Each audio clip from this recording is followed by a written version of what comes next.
Well, let's see if this is working. Hopefully. If anyone is watching this, forgive the technical difficulties.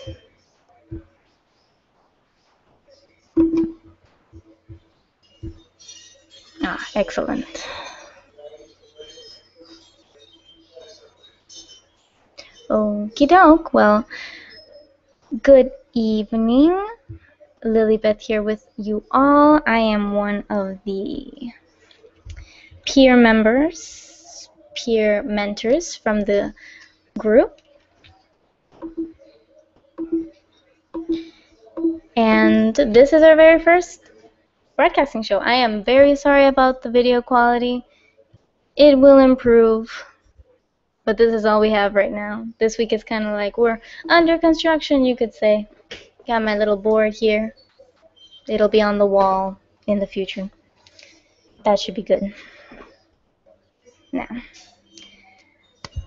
so my name is Lilybeth, and this is the University of Puerto Rico Humacao campus creating writing workshop.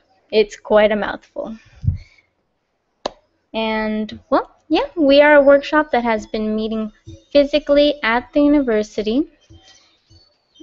We sit down, we talk about writing, give pointers on how to work in different types of scenarios, how to, write poetry, the use of synonyms, and things of that sort. When we are there in our meetings, what we do is that every month we assign a topic and then we write about that topic, and at the end of the month we read all the things that have been written regarding the topic, as well as whenever a member has something they want to share, whether it be about the topic of the month or not, we share it and then we critique it together, and we just talk about what things were done well and what things didn't work, and that member chooses to accept the advice or just leave it as it is. It's all up to them. Criticism is completely constructive, and everything is totally up to them.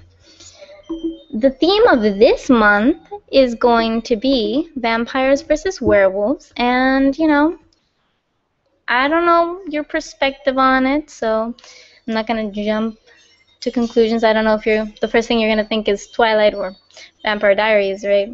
More recent things that have come out on the subject, but it's actually any interpretation you can think of regarding vampires and werewolves, or just vampires or just werewolves, however you want to write it, any genre. If you want to write a poem, if you want to write a short story, heck, you could even write a little snippet of perhaps a bigger body of work, or just a random snippet that you think of.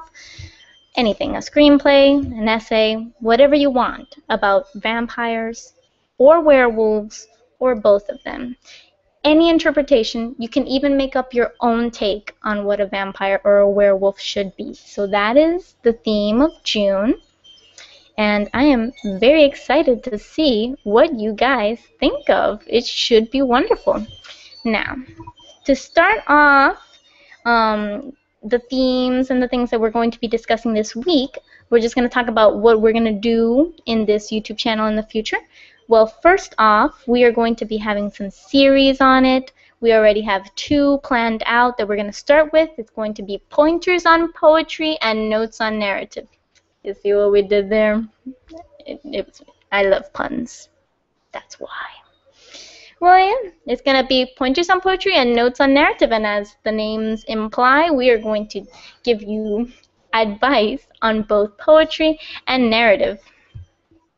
And it should be a hoot, I am hoping. And if you guys have any questions, any doubts regarding either of those subjects, you just let us know. Send us an email. All of our links and things will be in the description. Send us an email, tweet us, message us on Facebook, comment on our page. Let us know what you want, what topics you want to discuss when it comes to the creation of narrative and the creation of poetry, what doubts you have on those 2 subjects, and we are going to cover that in the videos that we will be posting on this channel.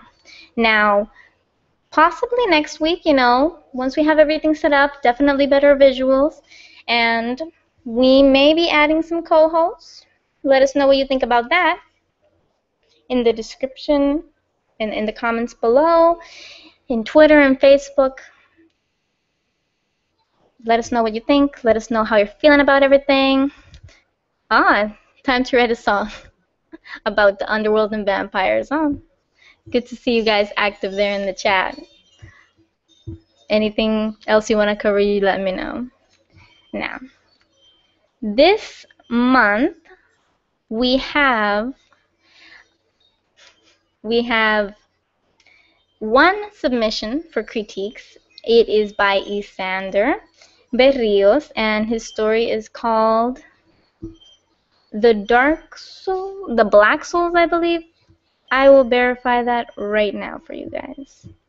It is up on Medium, our blog page, where we will be posting all of the works that we will be critiquing. So you can head on over there. The link is in the description right now. You can head on over there and read it live as we read it as well over here.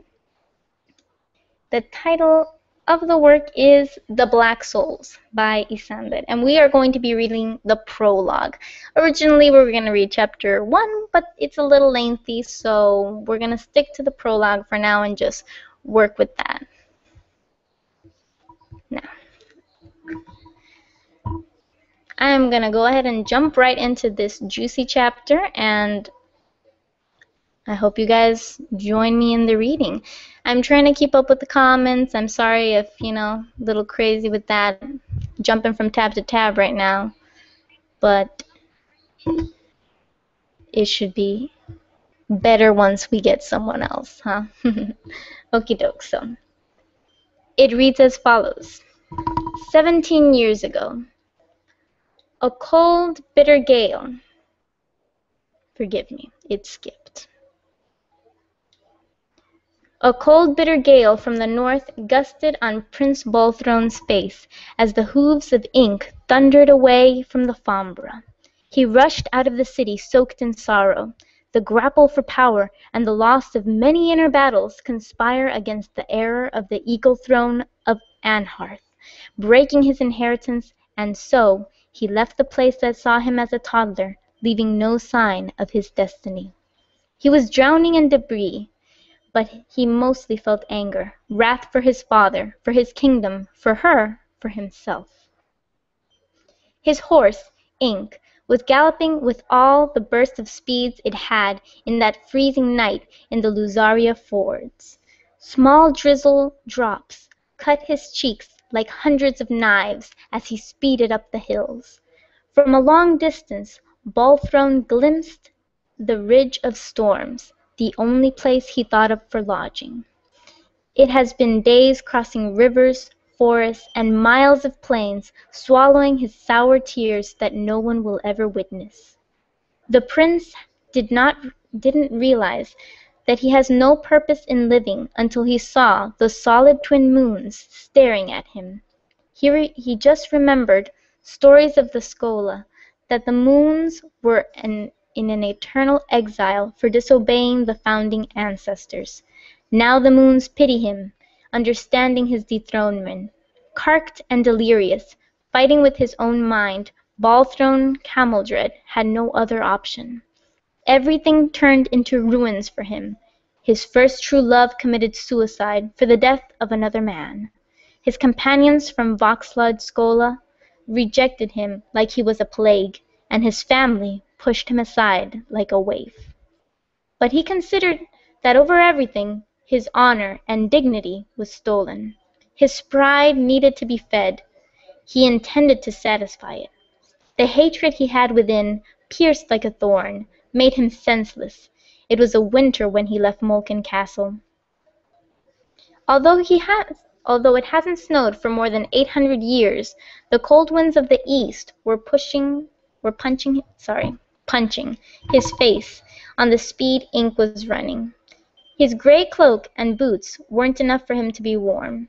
He reached Bergsmark, a small town hidden inside a lush green hill by Lake Zolia. He hid Ink into some redwood trees, tying the black horse on a low branch. With a dark gray silk coat that covered his entire head, tied with a silver brooch crafted from a lightning, He walked to the dim poor town.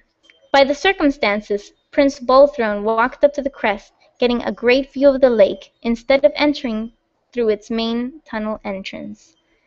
Reaching the top of the hill, he gazed at the east, getting a panoramic view of the lake without seeing the other side, the same one that had bathed him and calmed his thirst numberless times.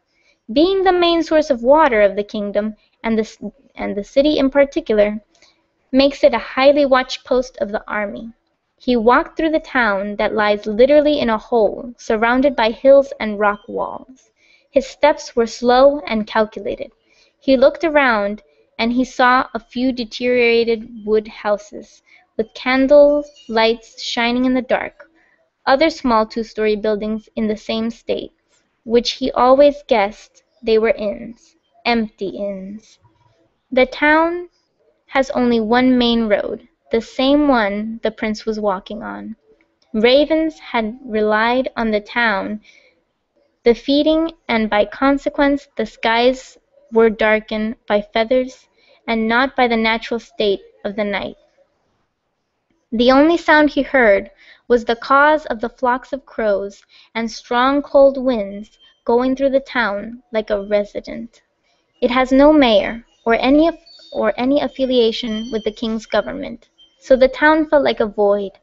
Prince Bolthrone had already been there twice, who discovered it while reading a book of legends.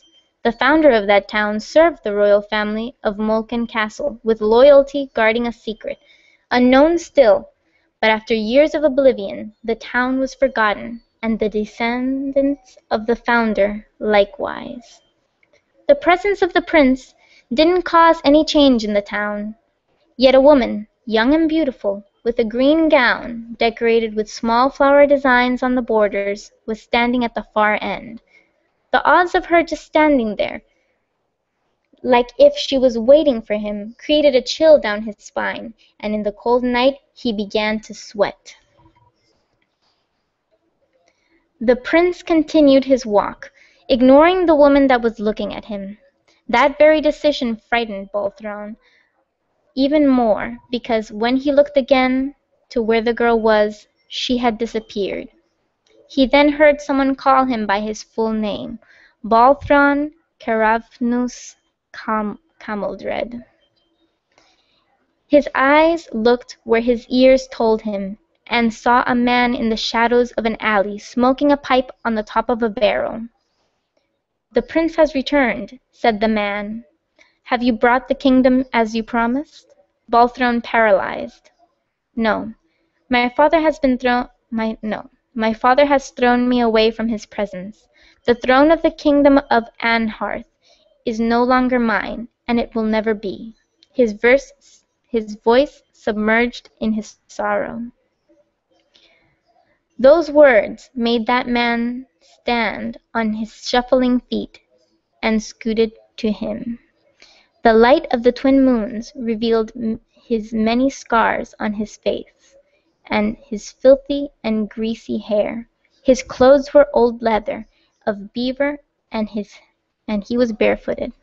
For a moment Bolthrone felt frightened by the furious lunatic face of the man. He threw his pipe and began to speak in a raging voice. "You promised us gold. You promised us prosperity. You promised us a kingdom on your hands, and you still had the audacity to come empty-handed."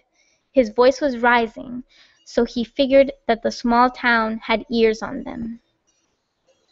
Bolthrone grabbed the hilt of his sword in case of a tantrum. "I had it in my hands. My father, he was unjust.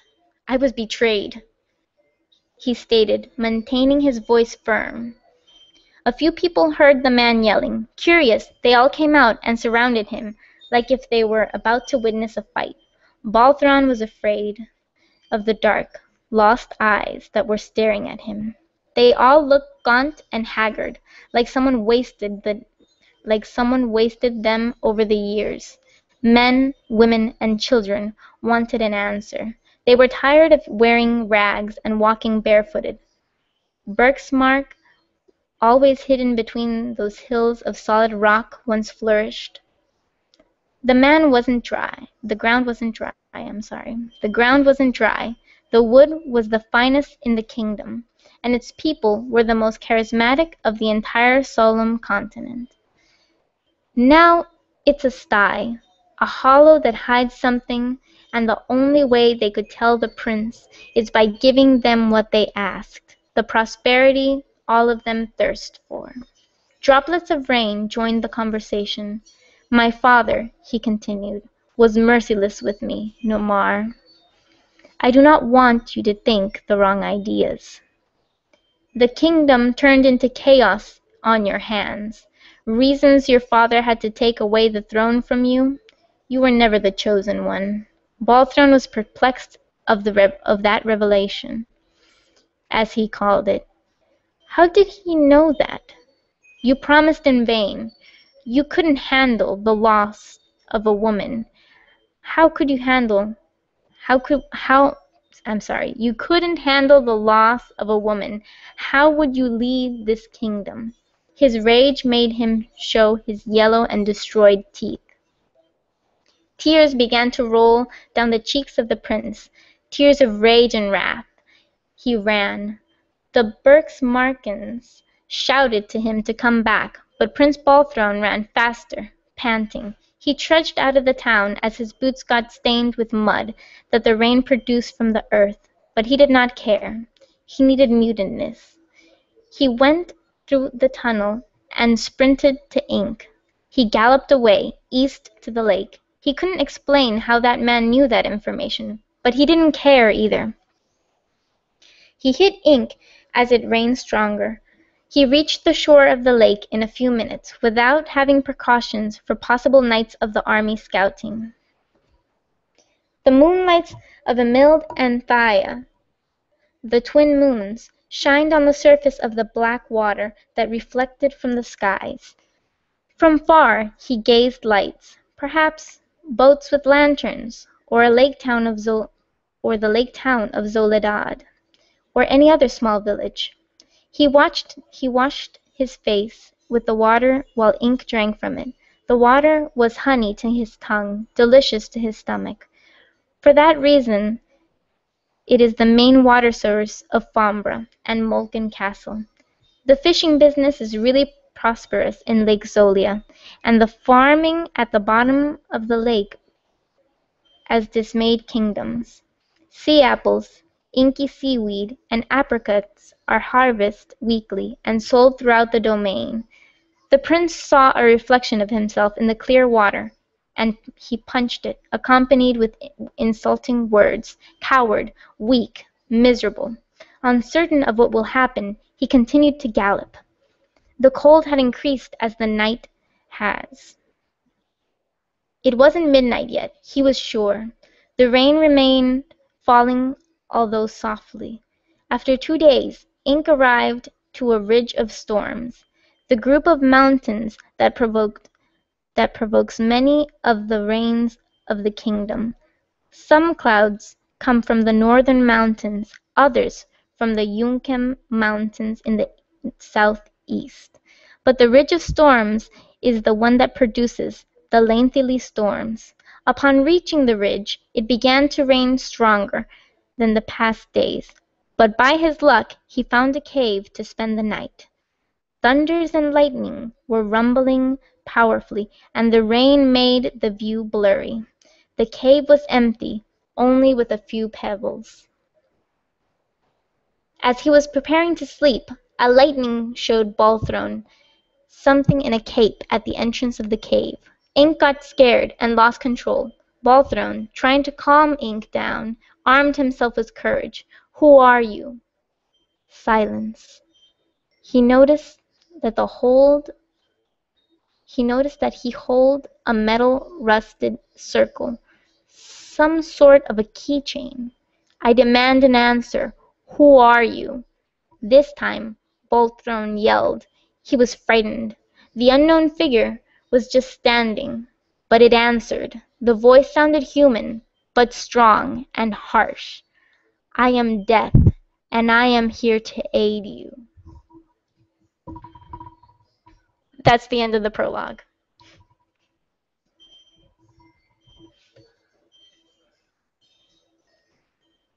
Soaking it in? Well, what do you guys think? Let's start there. Opinions on what we just read. I'm just now reading all the comments. I'm very interested here. So do tell, do tell. Come on, friends. I'd love to know. What are you thinking? What did you think of what we just read? The story, the prologue. I've got to say, heck of an ending. Very good job. Personally, I'm a big fan of creating cliffhangers, and I thought it was spot on. That was pretty dang impressive. Like, kudos. Great ending. I agree, I agree. Any other comments besides Miguel's? Anyone else have anything they'd like to say about what we have read?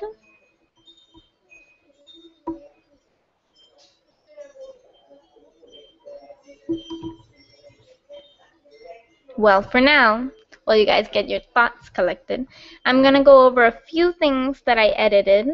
I had the opportunity to read the prologue a little bit earlier. I was better reading it. Held. I was better reading it, and I went through the beginning of it, and I must say, now that I am reading the other half, I think the descriptions get better as it flows through. Since I had more time to go through this, I made a couple of adjustments, and personally, Isander, I really hope you're watching this, because this is, of course, for you. I thought that it was great. I think this story, you have the most important thing down when writing, which is a good story. Like, the essence of this is excellent. And my only tip, which I noticed was your recurring problem here, was that some of your descriptions can get a little confusing. Just the way you go about it is a little confusing. And where I point this out is, for example, in the sentence, I believe it is in paragraph 1, 2, 3, 4, 5. In paragraph 5, the third sentence, with a dark gray silk cloak that covered his entire head, tied with a silver brooch crafted as a black lightning, he walked to the Dimport town. I feel that the word order in that sentence makes it a little bit confusing.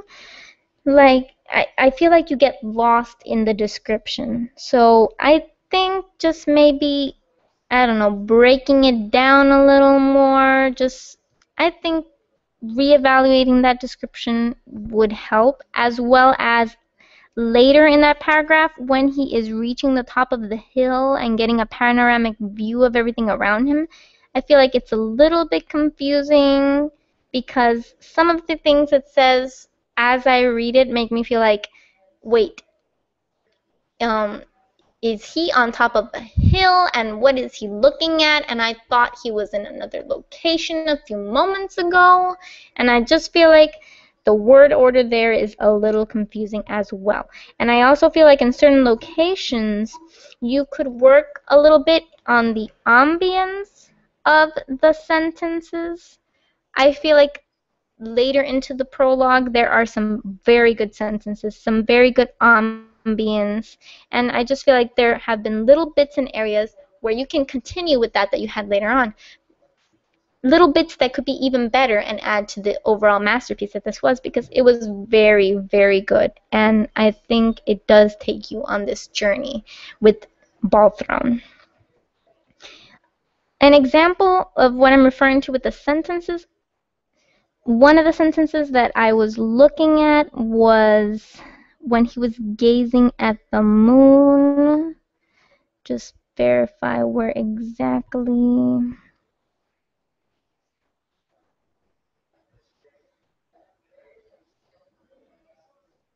Okay, here we go.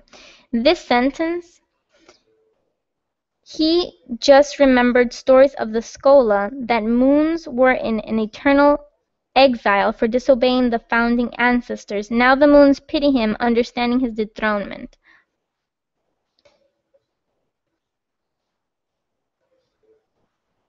I'm sorry, I'm just reading Miguel's comment, which I think is very good as well. It's a dependent clause that's too elaborated or too descriptive to just say something that's not. Boom.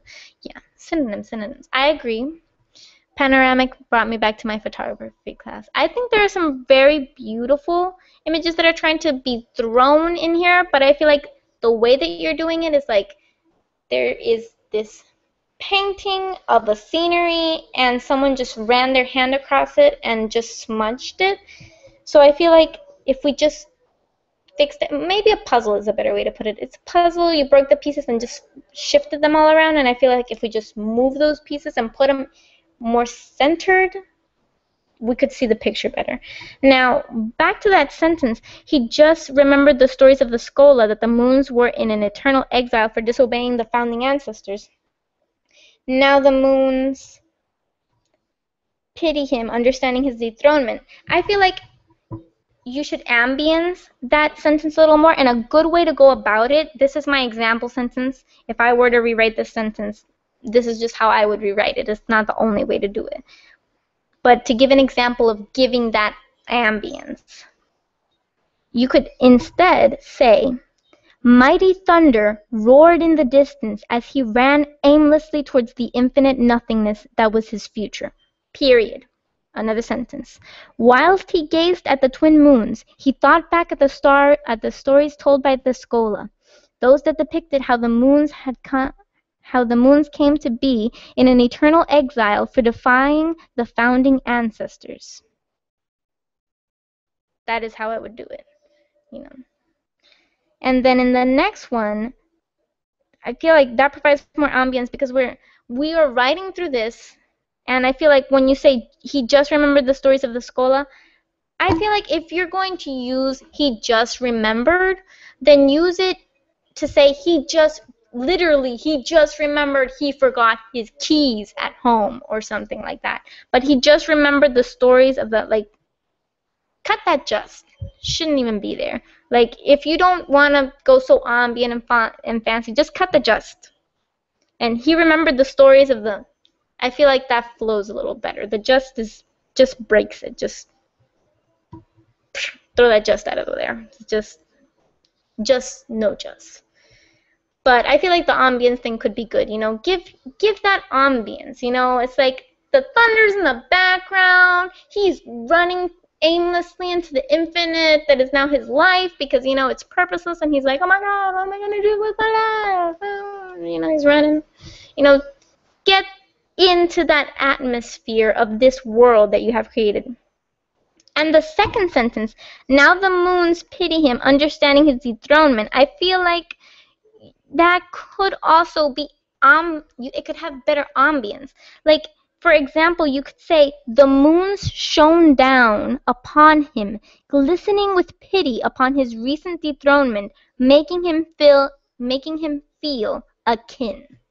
I agree, Luisa. Show, don't tell. Instead of now the moons pity him, you know, show how the moons are shining down upon him. It makes him feel akin. It makes him feel akin because he's like, he identifies himself with the moons. He's like, I am now dethroned. I am now like abandoned in this world. Just like the moons were exiled, I have been exiled, and I share their fate. And seeing them, you know, it just gives me this sense of belonging. Another thing, let's just verifying my little notes here. Yeah. There are some sentences that I would cut just because I feel like not really necessary, don't really do anything for the plot, don't really move it, or they're just there and they don't really add much. They just feel unnecessary. One of those sentences to me is the very first of that paragraph where we're talking about the moons, when he says, the prince didn't realize that he has no purpose in living until he saw the solid twin moons staring at him. I feel like that's totally unnecessary. You don't need to tell us that he did not realize that there was no purpose in life until he saw the moons?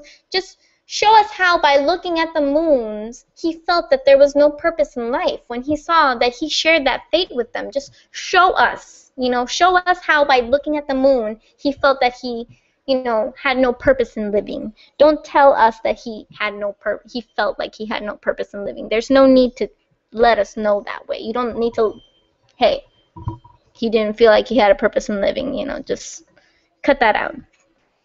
Show us why, by looking at the moon, he had no purpose in living.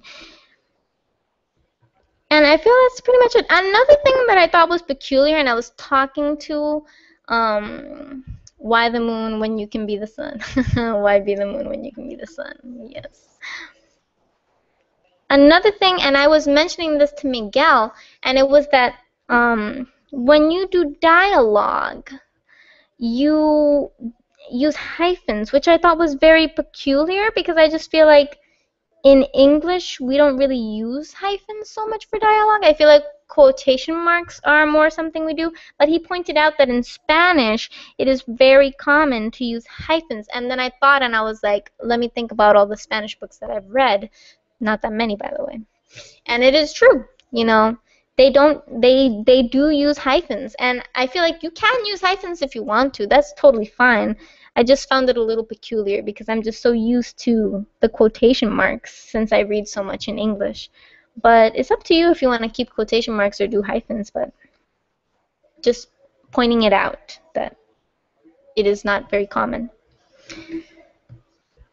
In other little areas, only smaller little details that I noticed. I feel like my big question here is, are you translating are you thinking this in Spanish and then translating it to English? Because I feel like there were moments where I read some of the descriptions where it got jumbled up. I read some things and I was like, this sounds a little weird. And I was trying to think, and I was like, oh, well, maybe if you were to say it in Spanish, it would sound a little bit different. So that's what I was wondering. And the place where that thought came to me was when you said, by the circumstances, Prince Balthrone walked up to the crest, getting a great view of the lake instead of entering to its main tunnel entrance. By the circumstances just sounds really strange. By the circumstances. By. It just sounds a little weird. I feel like generally it's because of the circumstances, not so much by. And then I thought maybe you were thinking por las circunstancias is where I went with that, which is why I thought maybe, because when you say por las circunstancias and you translate that into English, you could say by and you could also say because. They would both be correct. So I think I use a unique technique in book, writing a Spanish book in English. So you write it, wait. So you write it in Spanish and then you translate it into English? Is that what you're saying? Hi, Megan. How you doing? We were reading a story just now, the prologue of Isander's story, and it is on Medium if you want to read it, and the link is in the description down below. It was amazing. It was real, real good. And had a heck of an ending. We won't spoil it for you. I feel like this reply is a little bit laggy because of the internet. I don't know if you've already answered my question or not. Oh, you don't translate. So you think you have a different mentality when you go about Spanish and English. I do too. I feel like I have an image of what Spanish is in my mind, and based on that image, the few times that I do write in Spanish, I write with that in mind. So I think maybe that's what you mean. I don't know. And that sentence, to give an example of the dynamic, by the circumstances, Prince Balthrone walked up to the crest, getting a great view of the lake instead of entering through its main tunnel entrance. I think it would just help the image a little bit more if you started off by saying that, because or by the circumstances, whichever you prefer. Um, Instead of entering through the main tunnel entrance, Prince Ballthrone walked up to the crest, getting a great view of the lake. Because when you first say, oh, because of the circumstances, he went up to the crest instead and getting a great view of the lake instead of going. I feel like that order, it's like you're seeing the image out of order and you're just a little confused when you initially read it. So I just feel like if we were, if it was made clear to us, hey, he's walking up to this mountain, there's a main entrance tunnel thing that you go through to get to the town, but instead he went up the hill, I feel like that would be more like, oh, okay, so there's this hill and it has a tunnel to go into the town, but instead of going into the tunnel, he went up the hill. And you're like, oh, okay, that's where we are at. I feel like just makes it's a little clearer. Let's see. I have heard because, yes, Spanish is a magical infused language. When you say Spanish book, you mean like characteristics? Spanish is pretty. To me, I feel like Spanish is very high class. That's how I feel about Spanish. But I don't have very positive emotions towards Spanish, so I don't think it'd be best. I don't think I'm the best judge of Spanish. I'm a little cruel. Spanish is a poetic language. It is. English is not. So I decided to use Spanish techniques in this English book.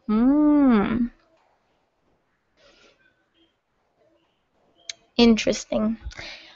Well, I wouldn't go as far as to say that English can't be descriptive and poetic, because you can be descriptive and poetic the way that you say things. It's very common to see this in books dealing with medieval settings like this one. At least it feels medieval up until now, so I'm going to say it's medieval. So I think it's fine. I don't know, poetic figures, poetic transitions, beginning of a sentence or from paragraph to paragraph. Okay. I that makes a little more sense where you're coming from with the whole poetic figures and the way that you describe things, but I feel like that is a really big risk in narrative, and you gotta know how to do it, because when we write in poetry, we take things out of order. We have a lot of creative licenses that we take in poetry, and we just take everything and it's like, this is grammar. We just throw caution to the wind and don't really care about grammar rules or things like that. But that is what makes poetry beautiful and complex, It's mystery. But in narrative, we have to be careful how we go about things, because narrative tends to be directed more towards a public where you want to get across what you're saying a little more clearly. Yes, there's ambiguity, but often you are planning on resolving most of the ambiguity that you initially come with. So I just feel like it's good, the poetic essence here, but I don't know. I feel like it has to be structured in a way where you can be poetic, but not to the extent where it doesn't make sense anymore.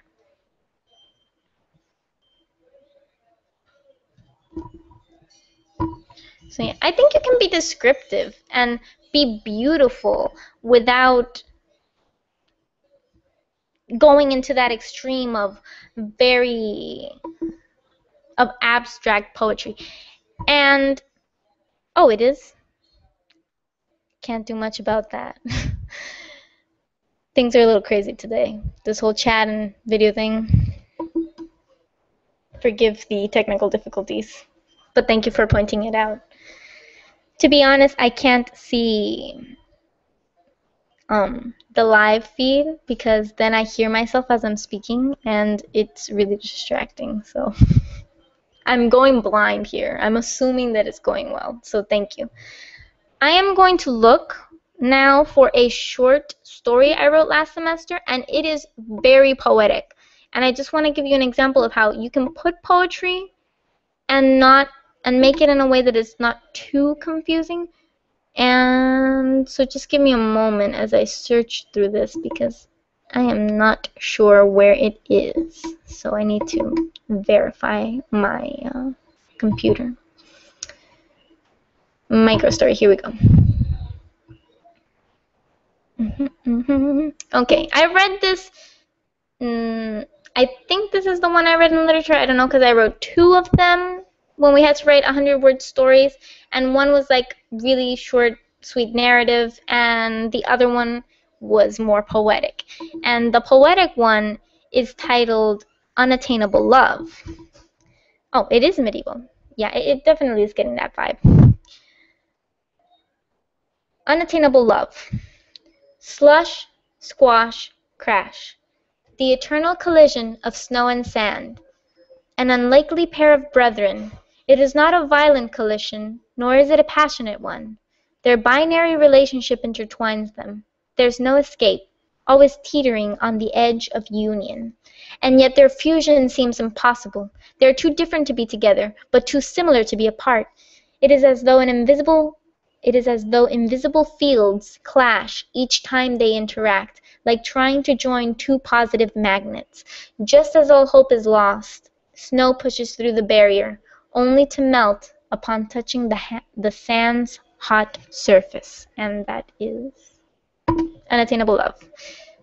And personally, in that story, I feel like there is a lot of poetic imagery, but it is not to the extent where you break with the narrative and you just get lost in the poetic imagery. So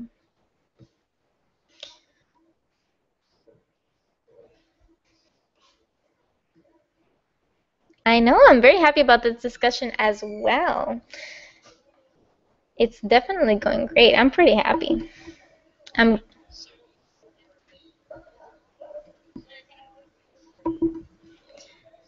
just gonna take a moment to verify your comments here.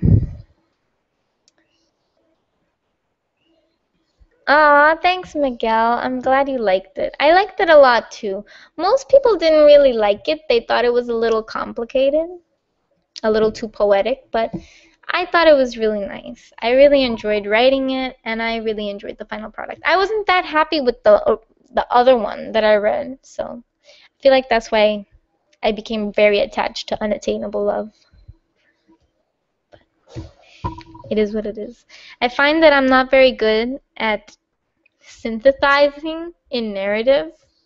I need to be more abstract when I synthesize. I need to go all poetic-y and whatever.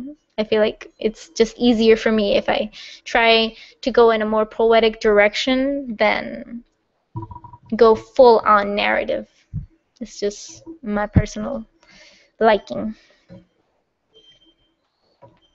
So those are my tips for you. Now, on the subject of the topic of the month, people, we are going to be doing some wonderful writing, I hope, regarding this subject of vampires and werewolves. And I gotta say, I am very excited. I think it's going to be great, and I'm going to see a lot of interesting stuff from you guys. Personally, and by the way, here's a little note in case you guys wondered. When we present these themes of the month to you guys, we have nothing prepared ourselves. Like when we had to write a short story a few months ago, I did not have that short story prepared at all. Like I was working on it at the same time you guys were working on yours. And for the vampire and werewolf thing, I have not even one little word written. I got nothing. I'm starting blank slate just like you guys. And I do have an idea of what I'm going to do. And I personally am thinking of doing a snippet. I'm either going to go for poem or snippet. So I'm definitely going for snippet. Don't ever forget the humor.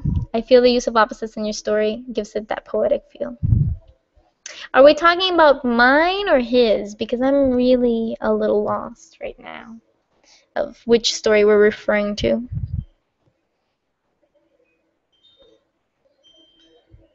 Oh, I hope so. I personally, this story, the medieval one, it really doesn't, I don't know which way, I gotta finish reading it. I don't know which way it's gonna go, if it's gonna have some humor or not, because if so far it feels very serious, but even serious stories sometimes have a little bit of humor sprinkled. But not all stories have to have humor, so don't feel pressured into that. It's fine. Those are more personal preference. I personally am a big fan of humor, so I try to put humor into my stories, into what I write. I don't know if it always works out. I sit there, like sometimes I see little memes on this writer's page I follow, and they put little memes of the author, and it's like, is this funny? And then the author's just sitting there pondering, like, that's not really that funny. I mean, no, it is fun. No, not. And in the end, it's just the reader reading and laughing, and it's like, that's me. I sit there and I'm like, is this funny? At first I read it, I'm like, this is so funny, and then I'm like, is it really fun? It's probably not that funny. It's probably not that funny, Lily. But sometimes I keep it. I'd like to think it's funny to other people. I find it amusing. They say you are your own worst critic, so maybe it is funny, and I'm just being too judgmental. I hope there's humor with you guys, seriously, because you guys are a dark bunch, let me tell you. And I feel like the little ray of sunshine in all this darkness, because it's like, I love happy endings, and I like funny things and happy things, and everybody here's like horror, mystery, genre people. Oh, better get some research. I love that word, research. I hope you all get some research done. Actually, in next week's live workshop, we are going to be talking about vampires. And we're going to give you some overviews on different types of vampires that have existed in literature. So you guys can get some ideas of what are the different types of vampires. You know, not just Twilight, right? Not just Dracula. There's some stuff out there, right? See the different interpretations of vampires, and you can even go for your own interpretation on them. So I truly encourage you to just go for it. I think you're going to be, I don't know if I'm going to reveal everything on my take that I have on vampires, but it is, I am sure it is not what any of you are thinking. You'd be surprised if I do reveal everything. I don't know if I will reveal everything, but there will be a snippet. This random snippet, and it's gonna be good. Oh, well, I like cliche stuff. You're my kind of people. I do too. And the week after that, next week will be vampires. The week after that, we are going to be talking about werewolves in literature and just all the portrayals of werewolves. And then in the final week, we are going to have what we have written, and we are just going to just soak it up, baby. And we are going to critique, and it is going to be good. I suggest you dress as a vampire. Me? That would be fun, huh? I might take this into consideration. That evil laugh, though. Just to get in the mood. I like that idea. It may have to be a very stereotypical vampire, because I don't have that. Ooh! I have a red cape. I was Red Riding Hood once for a school play, in case you were wondering why I have a Red Riding Hood. And a black little bird. This could work. We will see. They're not always consistent. Cough. Edward Cullen, cough. Lily's always so weird. I don't know if that's a compliment or not. I'll accept it as a compliment. Oh, I almost forgot something. Oh, you define your own lore between vampires and werewolves if you want. Oh, by the way, I almost forgot to mention, it's dark fantasy, but there is a character who's humorous. Oh, that's my kind of guy. My kind of guy right there. I don't know if you guys are like this, but I get really excited when someone reads something and then they tell me what their favorite character is, and I'm like, yes, you have a favorite character. That's me. Freaking out over people having favorite characters that I create. I have a favorite character actually. Like of all the characters I have ever created, I have one that's like he has a special place in my heart. But there I have not written his story. I mean, technically I have. He's from the first story I ever wrote, and he has been like I have rewritten that story millions of times, and right now I have a very big idea for that story, but I don't plan to write it for a couple of years. I have the book that I'm currently working on that I'm planning on making it a trilogy, and then after that I have another book I'm going to work on, and then possibly if I have no more ideas, then I will work on the story where that character is, and I'm hoping for it to be a series, an ongoing series with multiple books. So we will see if that works out. I just have a couple of random ideas here and there. Aw, fictional crush. I love him. His name's Yotsumo. He's a genie. I think the short story I tried to write in 100 words was about him, but it didn't really work out. It didn't work out. But he's still my favorite. I love Yotsumo. He's awesome. He's hilarious. See, if you guys could be in my head, you would agree with me that Yotsumo is hilarious, but you're not in my head, and I haven't written it, so you just can't fully comprehend the awesomeness that is Yotsumo. And there is a mobile device in here just going crazy. It is like binging. Insane. And it keeps binging. I am not sure what that is, actually. I'm gonna assume it's the iPad. So, werewolves, vampires. You can write either about vampires or werewolves or a clash between the two or a joining of the two. I don't know. Go crazy. Show me something amazing. I don't know. Surprise me. Amaze me. It should be wonderful. I'm hoping it'll be wonderful. You guys tend to be pretty wonderful, so it should be grand. And we agree. We already agree, Lily, don't worry. Okay, I won't. On the subject, oh, I just realized I can do something right here, and I'm gonna do it because I can. Dang it, now I don't know what to write.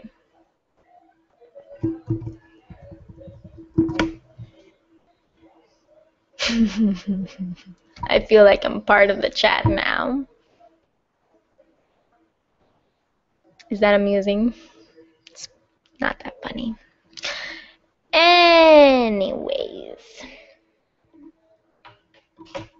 while we're at it, I just want to know, what is your favorite actually, no, not what's your favorite interpretation. I want to know, how do you feel about Twilight vampires? Be honest. Be honest. How do you feel about them?